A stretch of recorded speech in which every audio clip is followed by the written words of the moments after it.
Amendment అనేటువంటిది. ఓకేనా?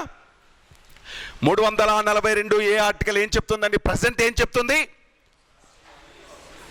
BC definition will be given by state government. రాష్ట్ర ప్రభుత్వమే బీసీ జాబితాలోకి ఎవరు వస్తారు అనేటువంటిది ఎవరు చెప్తారు? అంతకుముందు ఎవరు చెప్తారని ఉండేది? రాష్ట్రపతి చెప్తాడు అని ఉండేది 102 ఆర్టికల్ ప్రకారం. ఇప్పుడైతే రాష్ట్ర ప్రభుత్వమే చెప్తుంది అంటుంది. ఏ ఆర్టికల్ ప్రకారం? ఏ అమెండ్మెంట్ ప్రకారం? 105. ఇది 342 ఏ అనేటువంటి ఆర్టికల్. దీనితోటి 330 నుంచి 342 ఏ వరకు ఉండేటువంటి ఆర్టికల్స్ దేని గురించి చెప్తున్నాయి? Special provisions provided to different sections of people. అంటే వీకర్ సెక్షన్స్ కోసం, వెనుకబడిన తరగతుల కోసం, వెనుకబడిన వర్గాల కోసం 330 నుంచి 342 వరకు ఉండేటువంటి ఆర్టికల్స్ అనేటువంటివి కొన్ని రక్షణలు కల్పిస్తూ ఉన్నాయి. కొన్ని రక్షణలు, దాంట్లో కొన్నేమో వాళ్ళ యొక్క అభివృద్ధికి సంబంధించినవి, కొన్నేమో వాళ్ళ యొక్క ప్రొటెక్షన్కు సంబంధించినవి, వాళ్ళ యొక్క డెవలప్మెంట్కు సంబంధించినవి, వాళ్ళ యొక్క ప్రొటెక్షన్కు సంబంధించినవి కొన్ని అంశాలు ఉన్నాయి. 330 ఆర్టికల్ ఏం చెప్తుంది? 330 ఏం చెప్తుంది? లోక్సభలో ఎస్సీ ఎస్టీల సీట్ల రిజర్వేషన్లు వాళ్ళ యొక్క జనాభా నిష్పత్తి ప్రకారం ప్రొవైడ్ చేయడం జరుగుతుంది అంటుంది. 330 ఏం చెప్తుంది? లోక్సభలో 1/3 వంతు సీట్లు ఉమెన్స్కి రిజర్వ్ చేయడమైనది అంటుంది. ఇప్పుడు 1/3 వంతు సీట్లు అంటే ఎస్సీ ఎస్టీలకు ప్రొవైడ్ చేసినటువంటి సీట్లలో కూడా 1/3 వంతు ఆ ఎస్సీ ఎస్టీ ఉమెన్స్కి రిజర్వ్ చేయాలి. ఎస్సీ ఎస్టీలకు రిజర్వ్ చేసిన సీట్లలో, ఎస్సీ ఎస్టీలకు రిజర్వ్ చేసిన సీట్లలో కూడా 1/3 వంతు ఆ ఉమెన్స్కి, ఎస్సీ ఎస్టీ ఉమెన్స్కి రిజర్వ్ చేయాలి. ఓపెన్ కేటగిరీలో మొత్తం సీట్లలో 1/3 వంతు ఉమెన్స్కి, అంటే ఓపెన్ ఉమెన్స్కి. ఎస్సీ ఎస్టీలలో 1/3 వంతు సీట్లు ఎస్సీ ఎస్టీ ఉమెన్స్కి రిజర్వ్ చేయడమైనది అంటుంది 330 ఏ. 331 ఏం చెప్తుంది? లోక్సభలో ఆంగ్లో ఇండియన్ల రిజర్వేషన్లు ప్రస్తుతం ఉన్నాయా? లేవు. 332 ఏం చెప్తుంది? రాష్ట్ర శాసనసభలో ఎస్సీ ఎస్టీల రిజర్వేషన్లు వాళ్ళ యొక్క జనాభా నిష్పత్తి ప్రకారం ఉండొచ్చు అంటుంది. 332 ఏం చెప్తుంది? రాష్ట్ర శాసనసభల్లో ఉమెన్స్కి 1/3 వంతు సీట్లు అనేటువంటివి రిజర్వ్ చేయడమైంది అంటుంది. 333 ఏం చెప్తుంది? ఆంగ్లో ఇండియన్లకి రాష్ట్ర శాసనసభల్లో 1 సీటు అనేటువంటిది రిజర్వ్ చేయడం అవుతుంది. గవర్నర్ ఒక ఆంగ్లో ఇండియన్ నామినేట్ చేయవచ్చు. ప్రస్తుతము లేదు. 334 ఏం చెప్తుంది? ఎస్సీ ఎస్టీ ఆంగ్లో ఇండియన్లకు కల్పించిన రిజర్వేషన్ల కాల పరిమితి గురించి చెప్పింది. కాల పరిమితి ప్రస్తుతం ఎస్సీ ఎస్టీల రిజర్వేషన్లు ఎన్ని సంవత్సరాలు కొనసాగాలి? 80 సంవత్సరాలు కొనసాగాలి. ప్రస్తుతం 334 ఆర్టికల్ ఏముంటుంది? 80 సంవత్సరాలు ఎస్సీ ఎస్టీ రిజర్వేషన్లు కొనసాగాలి. అంటే ఎప్పటి వరకు? 2030 వరకు కొనసాగాలి. ఇనీషియల్గా ఎన్ని సంవత్సరాలని ఉండేది? 10 సంవత్సరాలు. ఏ రాజ్యాంగ సవరణ చట్టం ప్రకారం? 1వ రాజ్యాంగ సవరణ చట్టం ప్రకారం మళ్ళీ 10 సంవత్సరాలు చొప్పున పొడిగించుకుంటూ రావడం జరిగింది. మొదటి రాజ్యాంగ సవరణ చట్టం, 8వ రాజ్యాంగ సవరణ చట్టం 23, 45, 62, 79, 95, 104, 95, 104 రాజ్యాంగ సవరణ చట్టాల ద్వారా. నెక్స్ట్ 335 ఏం చెప్తుంది? వాళ్ళ యొక్క ఎస్సీ ఎస్టీలకి రిజర్వేషన్లే కాదు, ఒక్కొక్కసారి అవసరమైనప్పుడు వాళ్ళ యొక్క ఎలిజిబిలిటీ, ప్రభుత్వ ఉద్యోగాలకు అవసరమైన అర్హత మార్కుల్ని కూడా తగ్గించవచ్చు. మరి దీనికోసం చేసిన అమెండ్మెంట్ 82వ రాజ్యాంగ సవరణ చట్టం. దానికోసం చేసింది ఎన్నో రాజ్యాంగ సవరణ చట్టం? 82వ రాజ్యాంగ సవరణ చట్టం. నెక్స్ట్ 336, 337 రెండు ఆర్టికల్స్ ఎవరికి సంబంధించినవి? ఆంగ్లో ఇండియన్కు సంబంధించింది. 338 ఎవరికి సంబంధించింది? National SC commission. 338 A national ST commission. 338 B national BC commission. 339 STs యొక్క వెల్ఫేర్ కోసం ఎప్పటికప్పుడు ఒక కమిటీని ఏర్పాటు చేయాలి. అలా ఏర్పాటు చేసిన first committee U N Dhebar committee. తర్వాత committee Dilip Singh Bhuria committee. Dilip Singh Bhuria committee. దానిలోనే for the welfare of tribals central government may give directions to state governments. State governments should follow the directions of central government. Otherwise central government may impose president rule కూడా impose చేయవచ్చు. కేంద్రం యొక్క ఆదేశాలను రాష్ట్రాలు ఖచ్చితంగా పాటించాలి. ఈ ఆర్టికల్ 365 అంతేనా? 365 ఆర్టికల్ ప్రకారం కేంద్రం ఇచ్చిన ఆదేశాలను ఖచ్చితంగా పాటించాలి. పాటించకపోతే రాష్ట్రపతి పాలన ఇంపోజ్ చేయవచ్చు.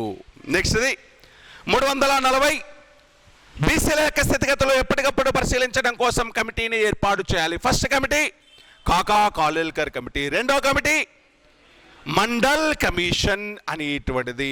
ఈ మండల్ కేసులో తీర్పులో భాగంగా మండల్ కేసులో ఇచ్చిన జడ్జిమెంట్లో భాగంగా ఒక స్టాచ్యుటరీ బీసీ కమిషన్ ఏర్పాటు చేశారు. శాశ్వతమైన చట్టబద్ధమైన బీసీ కమిషన్ ఏర్పాటు చేశారు 1993 సంవత్సరంలో. 1993 సంవత్సరంలో ప్రస్తుతం బీసీ కమిషన్కి రాజ్యాంగబద్ధ హోదా కల్పించినటువంటి అమెండ్మెంట్ 102వ అమెండ్మెంట్ అనేటువంటిది 338B అనేటువంటి ఆర్టికల్ని యాడ్ చేసింది.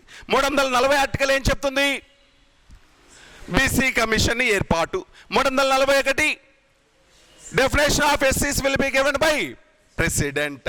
342 ఆ రాష్ట్రంలో ఎస్టీ కేటగిరీ కిందకి ఎవరు వస్తారు అనేటువంటిది ఎవరు చెప్తారు?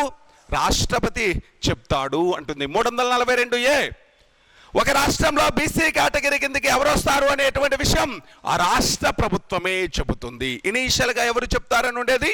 రాష్ట్రపతి. కానీ ప్రస్తుతం ఆ రాష్ట్ర ప్రభుత్వానికే రైట్ ఉంది ఎవరెవరు బీసీ కేటగిరీ కిందికి వస్తారు అనేటువంటిది.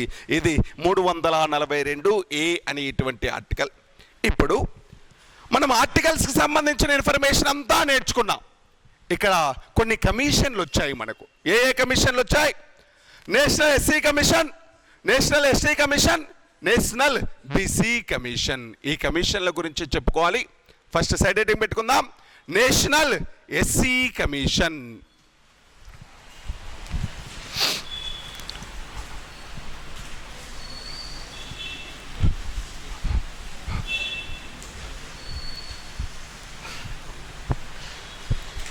National SC commission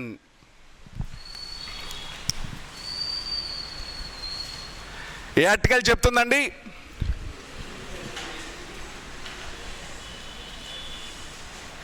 338 article.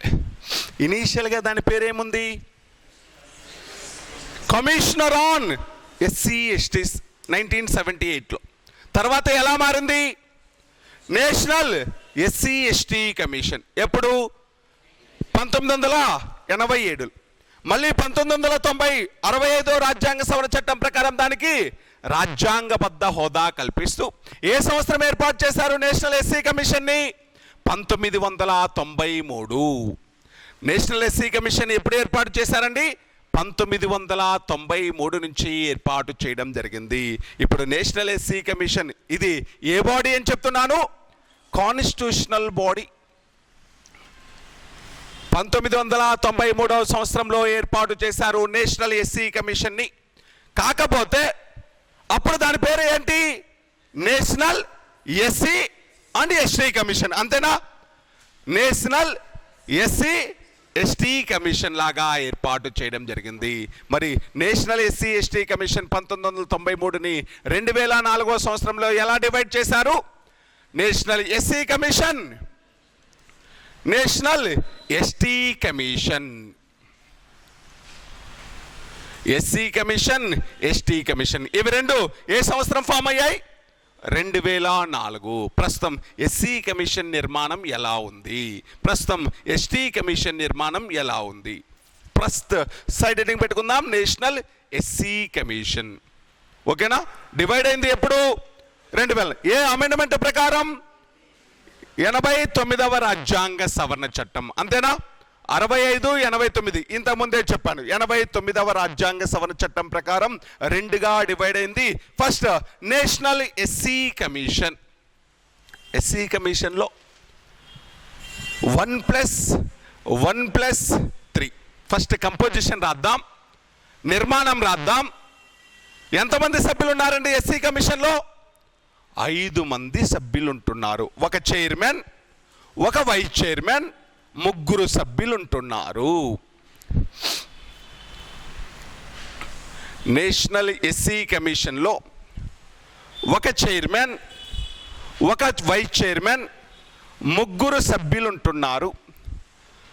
Chairman మరియు వైస్ చైర్మన్ మరియు సభ్యులని రాష్ట్రపతి సెలెక్ట్ చేస్తున్నాడు. అంటే అపాయింటింగ్ అథారిటీ ఎవరు? రాష్ట్రపతి. నేషనల్ ఎస్సీ కమిషన్ చైర్మన్ని, వైస్ చైర్మన్ని, సభ్యులని నియమించేది రాష్ట్రపతి. SC commission chairman, vice chairman, సభ్యులని నియమించేది ఎవరు అంటే రాష్ట్రపతి. ఓకేనా? రాష్ట్రపతి. మరి ఎస్సీ కమిషన్ చైర్మన్ ఏ హోదా ఉంటుంది అంటే చైర్మన్కి క్యాబినెట్ మినిస్టర్ హోదా ఉంటుంది. సెంట్రల్ క్యాబినెట్ మినిస్టర్ హోదా ఉంటుంది. ఎవరికి? చైర్మన్కి. సెంట్రల్ క్యాబినెట్ మినిస్టర్ హోదా ఉంటుంది చైర్మన్కి. వైస్ చైర్మన్కి సెంట్రల్ స్టేట్ మినిస్టర్ హోదా ఉంటుంది. మంత్రులు ఎన్ని రకాలని చెప్తాను? 3 రకాల. అంతేనా? రాజ్యాంగం ప్రకారం మంత్రులందరూ సమానం. రాజ్యాంగం ప్రకారం మంత్రులందరూ సమానం. కానీ మంత్రులు అనేటువంటి వాళ్ళని జవహర్లాల్ నెహ్రూ ప్రభుత్వము 3 కేటగిరీలుగా డివైడ్ చేసింది. ఏంటివి? క్యాబినెట్ మినిస్టర్లు, స్టేట్ మినిస్టర్లు, డిప్యూటీ మినిస్టర్లు.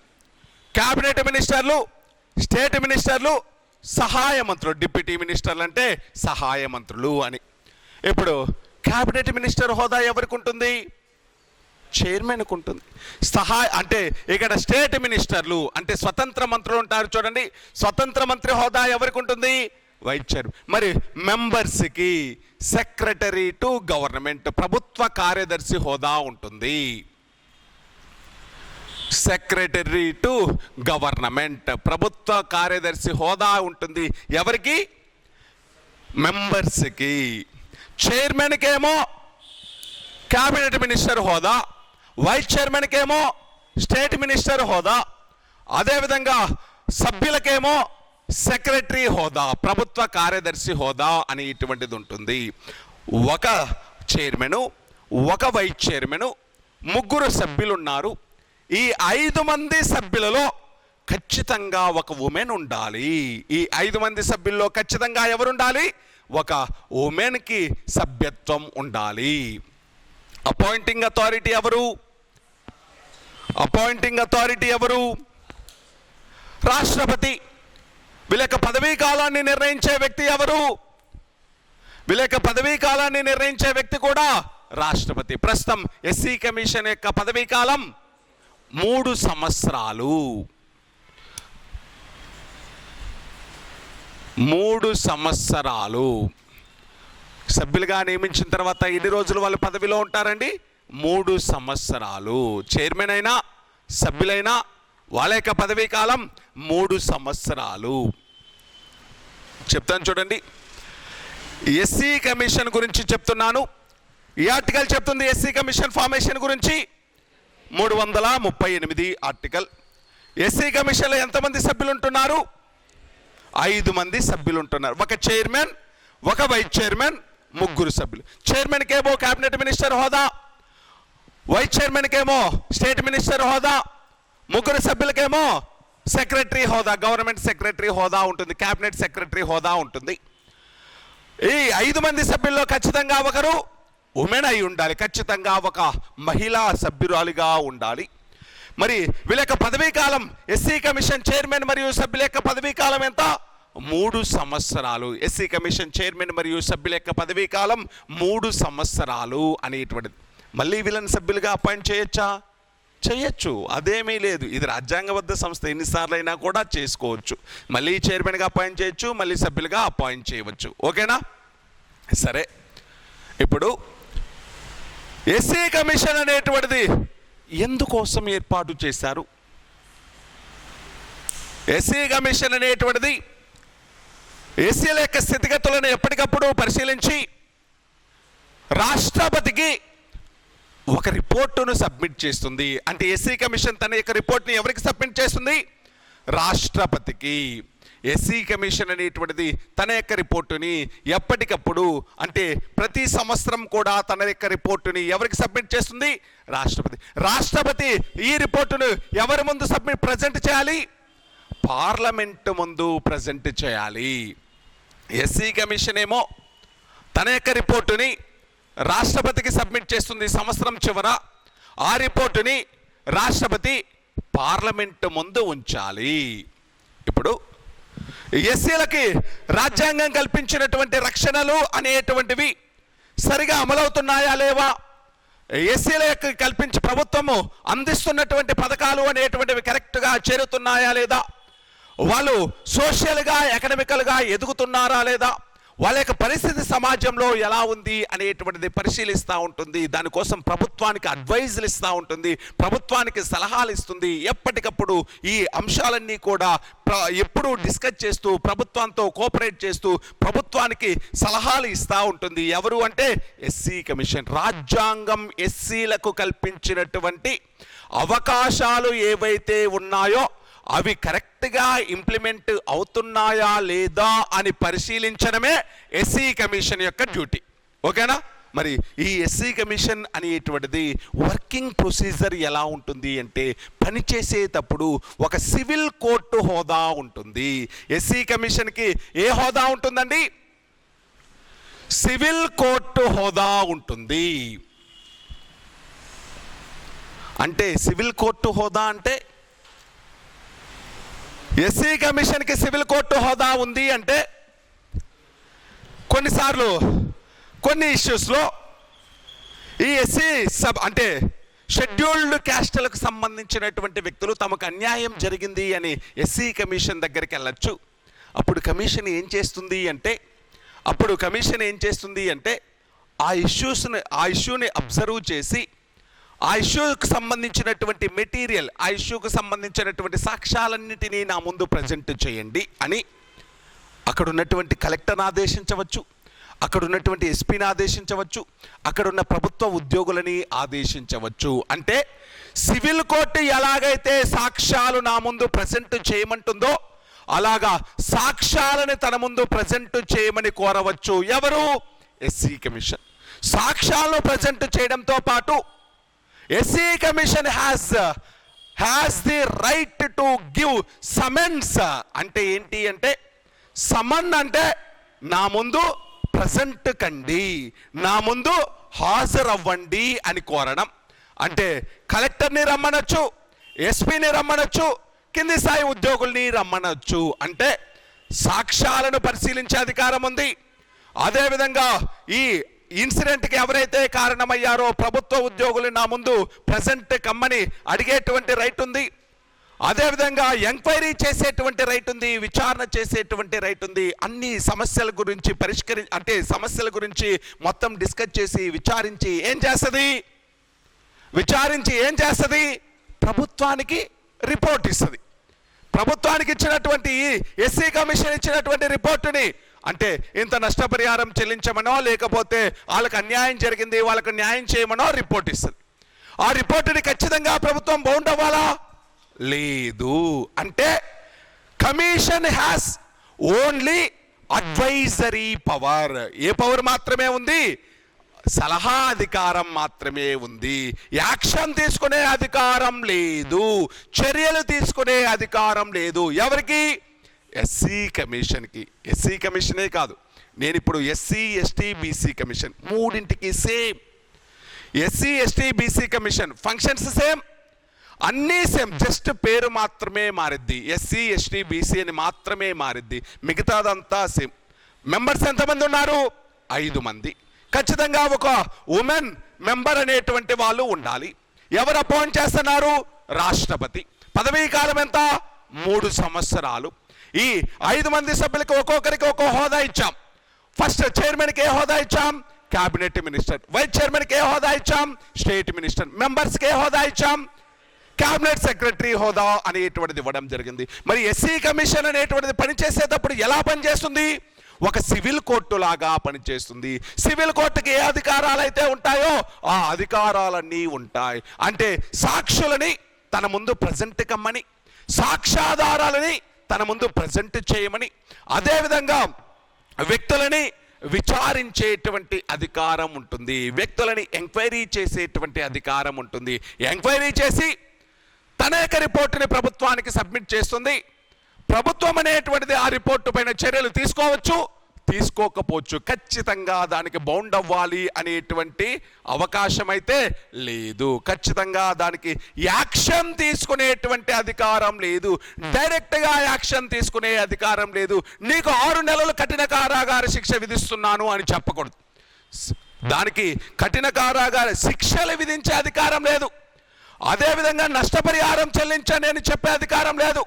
కానీ ప్రభుత్వానికి రిపోర్ట్ ఇస్తుంది, ఈ ఇష్యూ జరిగింది, ఈ ఇష్యూ వల్ల వాళ్ళు అన్యాయమైపోయారు, వాళ్ళకి నష్టం జరిగింది కాబట్టి ఆ నష్టాన్ని భర్తీ చేయండి అని ప్రభుత్వానికి రిపోర్ట్ ఇచ్చేస్తుంది. ప్రభుత్వానికి సలహా మాత్రమే ఇస్తుంది. ఎవరు?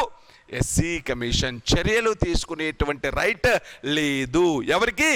ఎస్సీ కమిషన్కి చర్యలు తీసుకునేటువంటి రైట్ లేదు. ఇది దేనికి సంబంధించింది? అంతే, నేషనల్ ఎస్సీ కమిషన్కు సంబంధించినటువంటి ఇన్ఫర్మేషన్. సభ్యులంతమంది, వాళ్ళ యొక్క పదవీ కాలం ఎంత, అపాయింటింగ్ అథారిటీ ఎవరు, రిపోర్ట్ ఎవరికి సబ్మిట్ చేస్తారు, దాని యొక్క ఫంక్షన్ ఏంటి, దాని యొక్క వర్కింగ్ ప్రొసీజర్ ఎలా ఉంటుంది, ఇంతే. ఇది దేనికి సంబంధించింది? National SC commission. ఏ ఆర్టికల్ చెప్తుంది? 338. నెక్స్ట్ది ఎస్టీ కమిషన్, సేమ్ అంతే.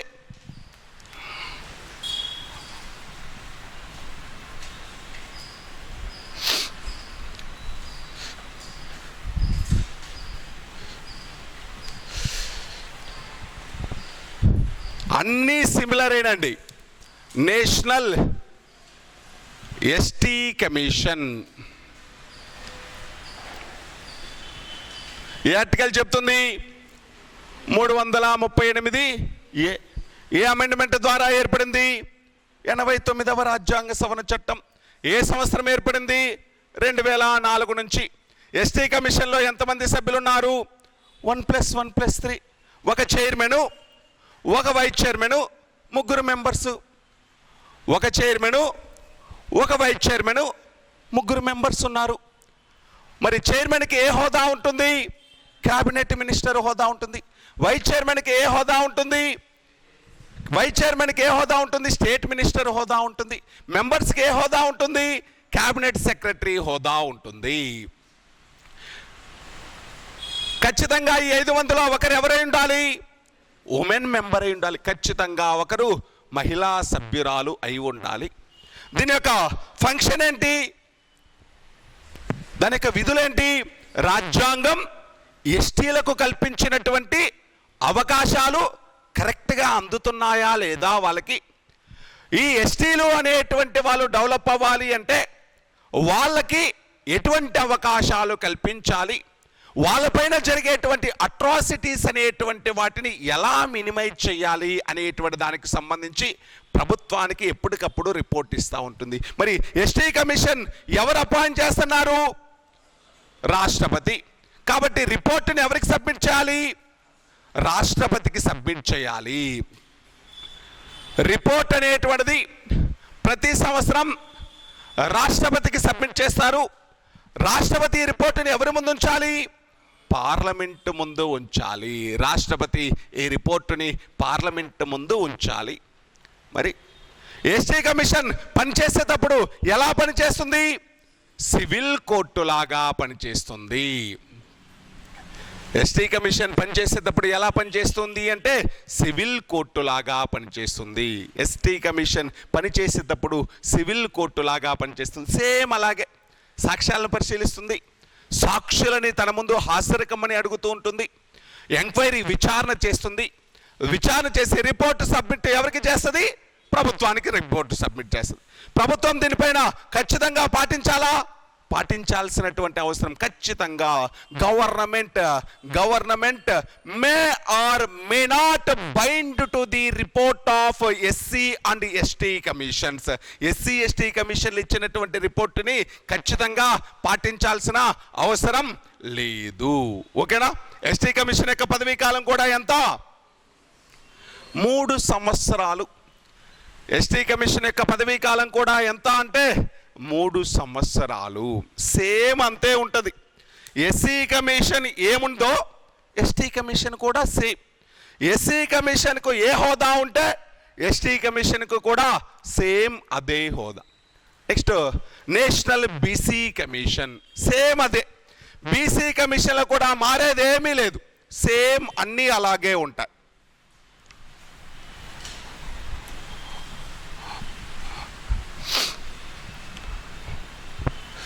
అంటే ఈ 3 సిమిలర్ అండి. ఫంక్షనింగ్ కావచ్చు, స్టేటస్ కావచ్చు, డ్యూరేషన్ కావచ్చు, అపాయింటింగ్ అథారిటీ కావచ్చు. బీసీ కమిషన్ ఎన్నో అమెండ్మెంట్ ద్వారా 102వ రాజ్యాంగ సవరణ చట్టం ఎప్పుడు ఏర్పడింది? నేషనల్ బీసీ 102వ రాజ్యాంగ సవరణ చట్టం ఎప్పుడు ఏర్పడింది? 2018. National BC commission. మరి నేషనల్ బీసీ కమిషన్ గురించి చెప్పేటువంటి ఆర్టికల్ ఏంటి? 338B అనేటువంటి ఆర్టికల్. 338B అనేటువంటి ఆర్టికల్. సరే, ఎంతమంది సభ్యులు ఉన్నారు? సేమ్ అంతే, 1+1+3. ఒక చైర్మను, ఒక వైస్ చైర్మను, 3 సభ్యులు. చైర్మన్కి ఏ హోదా ఉంటుంది? Cabinet minister. వైస్ చైర్మన్కి ఏ హోదా ఉంటుంది? State minister. మెంబర్స్కి ఏ హోదా ఉంటుంది? క్యాబినెట్ సెక్రటరీ హోదా ఉంటుంది. మరి వీళ్ళని అపాయింట్ చేసేది ఎవరు? రాష్ట్రపతి. వీళ్ళ యొక్క పదవీ కాలం ఎంత? 3 సంవత్సరాలు. వీళ్ళ యొక్క పదవీ కాలం ఎంత అండి? 3 సంవత్సరాలు. ఈ 5 మందిలో ఖచ్చితంగా ఒకరెవరు ఉండాలి? ఒక ఉమెన్ సభ్యురాలుగా ఉండాలి. ఖచ్చితంగా ఒక ఉమెన్ సభ్యురాలుగా ఉండాలి. పనిచేసేటప్పుడు ఎలా పనిచేస్తుంది? సివిల్ కోర్టు హోదా ఉంటుంది. దీనికి కూడా ఏ హోదా ఉంటుంది అంటే సివిల్ కోర్టు హోదా అనేటువంటిది ఉంటుంది. అంటే SC commission, ST commission, BC commission 3 కూడా వాటి యొక్క ఫంక్షన్స్ సిమిలరు, వాటి యొక్క అపాయింటింగ్ అథారిటీస్ ఏమో, వాటి యొక్క కంపోజిషన్స్ ఏమో, వాటి యొక్క వర్కింగ్ ప్రొసీజర్స్ ఏమో అన్నీ కూడా సిమిలర్గా ఉంటాయి. National SC commission, ST commission, BC కమిషన్కి సంబంధించి మీరు ఎగ్జామ్లో ఇక్కడ క్వశ్చన్స్ ఎలా వస్తాయి అంటే ఈ క్రింది వాటిలో సివిల్ కోర్టు హోదా లేనిది ఎవరికి అని అడగచ్చు. ఈ క్రింది వాటిలో ఖచ్చితంగా ఉమెన్ మెంబర్ ఉండాల్సిన అవసరం లేనటువంటి కమిటీ ఏంటి అని అడగచ్చు. లేకపోతే ఎస్సీ కమిషన్ అనేటువంటిది పనిచేసేటప్పుడు అది ఇచ్చినటువంటి రిపోర్టుని ప్రభుత్వం ఖచ్చితంగా పాటించాలా అని అడిగిద్ది. పాటించాలా? ఖచ్చితంగా. దీనికి యాక్షన్ తీసుకునేటువంటి రైట్ ఉందా అని అడిగిద్ది. యాక్షన్ తీసుకునే రైట్ ఉందా? లేదు. ఎస్సీ కమిషన్ చైర్మన్ మరియు వైస్ చైర్మన్ సభ్యుల యొక్క పదవీ కాలం ఎంత అని అడిగిద్ది. 3 సంవత్సరాలు. ఎవరికి రిపోర్టు సబ్మిట్ చేయాలి అని అడిగిద్ది. ఎవరికి? రాష్ట్రపతికి సబ్మిట్ చేయాలి. రాష్ట్రపతికి రిపోర్టుని సబ్మిట్ చేయాలి. రాష్ట్రపతి ఆ రిపోర్టుని ఎవరికి సబ్మిట్ చేస్తాడు? పార్లమెంటుకు సబ్మిట్ చేస్తాడు, రాష్ట్రపతి పార్లమెంట్కి సబ్మిట్ చేస్తాడు అంటుంది. ఎస్సీలకు కల్పించినటువంటి రక్షణల కోసం ఎస్సీ కమిషన్, ఎస్టీలకు రాజ్యాంగం ఇచ్చినటువంటి రక్షణల కోసం ఎస్టీ కమిషన్, బీసీలకు రాజ్యాంగం ఇచ్చినటువంటి అవకాశాల కోసం బీసీ కమిషన్ అనేటువంటిది ఏర్పాటు చేయడం జరిగింది. 338, 338A, 338B అనేటువంటి ఆర్టికల్ ప్రకారం ఇది ఎస్సీ, ఎస్టీ, బీసీ కమిషన్కు సంబంధించి. ఓకేనా?